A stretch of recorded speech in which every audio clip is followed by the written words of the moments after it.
Now, the theme, of course, is rethinking the way businesses are done, in Africa. Now, when they talk about rethinking, of course, technology comes to mind. How do they intend to employ technology to actually rejig the way businesses are done?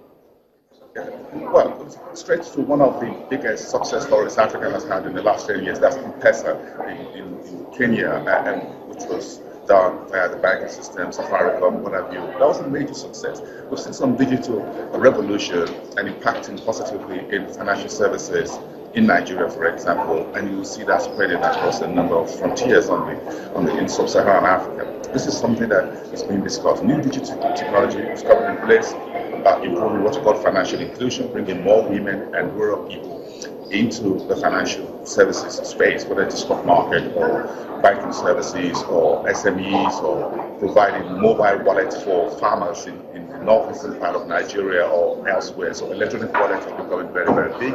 Then you have the world of logistics as well, in which technology is being used to move goods and services across borders to ease payment of services, cross-border investing, accounting services, and management. So it's a wide spectrum of what's the new world out there in Europe, in the Western world, in Asia, that Africa will have to leverage on. But again, one important discussion here I don't want to miss is what we call economic nationalism. You hear what is going on in Europe, in the US, for example, about America First via Donald Trump, and you see the emergence of populism and nationalism in Europe as well. So that is one topic that will be very, very heavily discussed here over the next 1 or 2 days. The future of Africa, how does putting Africa first become very important in the conversation?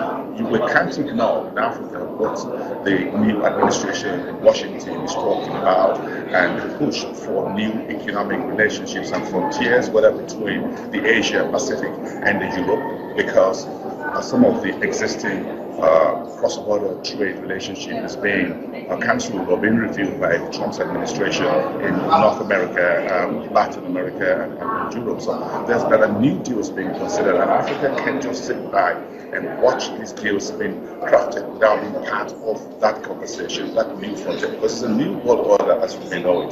So it's very important that this is also discussed here, how Africa come together and begin to warm together. And look at the north of the continent, Morocco, Tunisia, Egypt, all of them are warming back to the rest of the sub-Saharan Africa. This has been happening for 10, 20 years or more. Now, this is something that is also beginning to give the CEOs here and some leaders a sense that we need to build a bigger Africa, and we need to put Africa first. Now, Bolson, I know that the African Development Bank, of course, is present there, and they have been advocating the issue of powering Africa, and for us to talk about rejigging the way we do businesses, particularly in Africa. Electricity, of course, is very important. What are they saying in terms of funding for this? Well, there's a session, I guess this is going to be later tomorrow on extractive industries. That's one popular part. We have the managing director of Seplat Petroleum, which is a Nigerian indigenous E&P exploration and production company, oil company, going to be part of that. Austin Aburu, who I saw here yesterday, will be part of that. Then you have another session on electricity, and of course Andrew Ali, who is the chief executive officer of Africa Finance Corporation, will be a member of the panel, and he'll be speaking to that panel late at about 5 o'clock here later in the evening today. So electricity is very, very key. You can power industries and leadership and change and whatever from government and private sector without electricity being a part of that. Now, AFDB is taking energy as a major component of the reindustrialization, fast-tracking big industries and small-scale light manufacturing, power to rural areas is very, very key. So investments are going into these areas as well. We're building new cities. We're building new luxury estate, for example, the one in Senegal, and that interview we did yesterday evening with similar investments in Dubai, sealing a new $2 billion deal to build something like Eco Atlantic in Senegal. Now, the $2 billion new housing estate is going to have residential, it's going to have commercial part of it. Now, you need to power that new lake city being built in Senegal. $2 billion.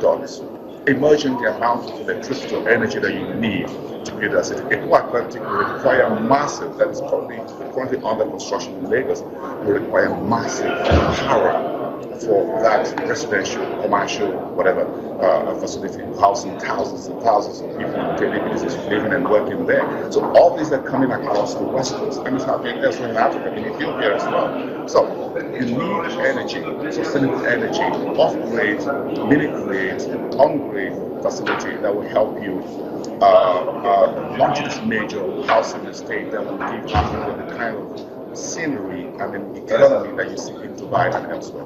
All right, thank you very much, Bosun. We hope to get more update from you on our lunchtime program, Business Incorporated. And in the meantime, go enjoy yourself there.